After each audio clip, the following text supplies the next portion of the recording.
মুরাকাবা করবেন। কিসের মুরাকাবা? এই দুনিয়াদারি খেয়াল মা একটু কথা বল না বলে হয়, কারণ মুরাকাবা কি? ধ্যান শব্দের অর্থ, ত্যাগ শব্দের অর্থ হলো মুরাকাবা, ত্যাগ। এখন কি ত্যাগ করবেন?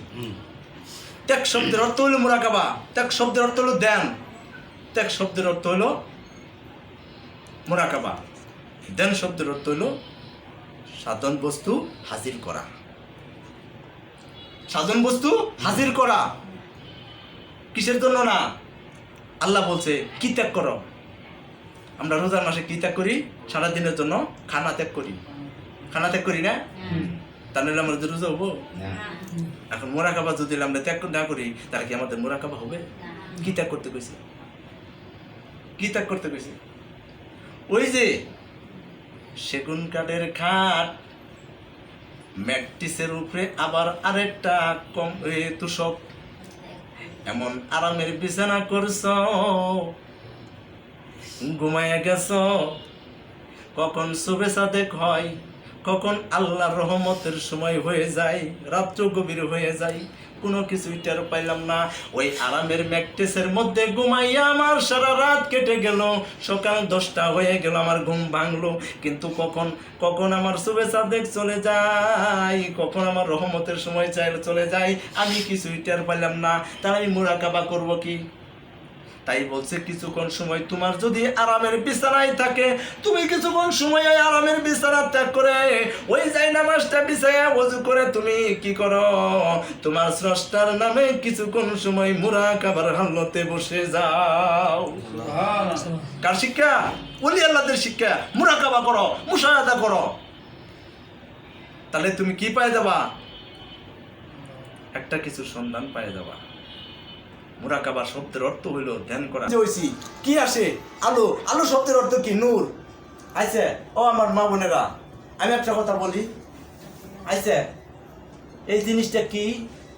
আমার সাবেরা বাজানেরা, মোমবাতি। মোমবাতি। এটা কি বলে? আমি জানি ভাষায় কি বলে? এটা কি বলে? একটা প্রদীপ ভাণ্ড, একটা প্রদীপ ভাণ্ড, একটা প্রদীপ ভাণ্ড। এই প্রদীপ ভাণ্ডের মধ্যে আমরা কি কি কি দেই? আগুন দেওয়ার পরে কি হয়? আলো হয়। আচ্ছা, এই একটার মধ্যে যদি আমরা আগুন দিয়ে 1000 মোম যদি একটার মতনে জ্বালাই, এই মোমবাতি কখনো কবে যে আমার কাছ থেকে তুমি আগুন নিয়ে জ্বালাইও না? শর্ট পড়বে না তার। তাই বলছে লোহার সাথে, লোহা আর স্বর্ণ একসাথে থাকতে থাকতে এক সময় ওই লোহা ওই স্বর্ণের গোসা খাইতে খাইতে খাইতে খাইতে দেখবে ওই স্বর্ণ ওই লোহার মধ্যে মিশ্রিত হয়ে গেছে। তাই বলছে একজন হক্কানি আলেম, হক্কানি আল্লাহওয়ালার সাথে যারা সঙ্গ দিবে, তাদের সাথে যারা চলবে, তারাও ওই আল্লাহওয়ালা হয়ে যাবে। আল্লাহু আকবার। আমরা সেই সঙ্গর জন্য, সেই ইয়ের জন্য আমরাই করি। এই যে প্রদীপ ভাণ্ড, সে যদি না করতে পারে, আল্লাহর ওলিরা কখনো কৃপণতা করে যে আমার মধ্যে যে আলাম কালাম আছে এগুলি আমার মধ্যে নিয়ে আমি চলে যাব, এগুলি কৃপণতা করে না। এরা কি করে? প্রচার করার জন্য, প্রচার করার জন্য ডাকে। যাই মুষ্টিময় কয়েকজন হয়, এই মুষ্টিময় কয়েকজন লই আল্লাহর দরবারে যায়, আল্লাহ আমি এই কয়েকজন তোমার হেদায়েতের পথে দাওয়াত দিয়া এই কয়েকজন তোমার দরবারে নিয়ে আসছি, তুমি কি করবা? তুমি তাদের ব্যবস্থা করো।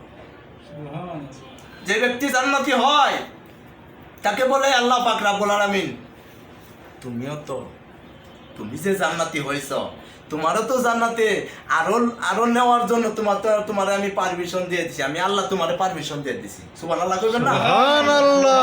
কার পারমিশন দিছে? যে ব্যক্তি জান্নাতি তাকে পারমিশন দিয়েছে। তুমি কি করো? তুমি জান্নাতি, আরো জান্নাতীদের জন্য দাওয়াত দিয়ে নিয়ে আরো জান্নাতীদেরকে ডাইকে আনে তুমি জান্নাতি লয়ে যাও। কি আজকে ডাইকে আনে নাই জীবন ভাই? কই যাইবেন আজকে? আজকে কোন জায়গায় আছেন? জীবন ভাই ডাক দেয় নাই? বাংলার বিশ্বের জমিনে অসংখ্য নবী পয়গাম্বর তারা কি ওই সাহাবীদের ডাইকে আইনা ইসলামের দাওয়াত দিয়ে ইসলামের কথা বলে নাই গো মা? কি তাদেরকে দুজকে নেওয়ার জন্য বলছে নাকি জান্নাতে যাওয়ার জন্য বলছে? তাহলে জান্নাতে যাওয়ার জন্য যদি তাওয়াদুদিল উপসর দিয়ে থাকে, কথা বলে থাকে, তাহলে তাদের কথায় তাদের কথায়, তাদের ভাষায়, তাদের আচরণে, শিক্ষায়, বিদ্যায় তারা কি করছে? জান্নাত অর্জন করে নিয়ে গেছে। তার আগে কি আল্লাহর ওলিরা কি শিক্ষা দেয়? এই পথে চলো, এই পথে চললে তুমি কি করবা? এই দিন সিরাতুল মুস্তাকিম, এই যে কোরআনে সূরা ফাতিহা, এই দিন সিরাতুল মুস্তাকিম শব্দের অর্থ হলো কি? একজন সহজ সরল পথ প্রদর্শক করা। আমার সহজ সরল পথ প্রদর্শককারী একজন, সেটা হলো আমার মহান মুর্শিদ, যিনি আমার, যার কাছে আমি আত্মসমর্পণ করছি, যার কাছে আমি সারেন্ডার করছি, যার কাছে আমি মাথা নত করছি, যার কাছে আমি বিক্রি হয়ে গেছি, সেই হলো আমার পথ প্রদর্শককারী। উনি আমাকে কি করবে? পথ দেখাই দিবে। এই পথে চলো, আল্লাহ রাসূলের সন্ধান পাইবা। আল্লাহু আকবার। আল্লাহু আকবার। এই পথে চলো, আল্লাহর সাথে মিশতে পারবা, আল্লাহর সাথে মিশতে পারবা, আল্লাহকে দেখতে পারবা। আল্লাহু আকবার।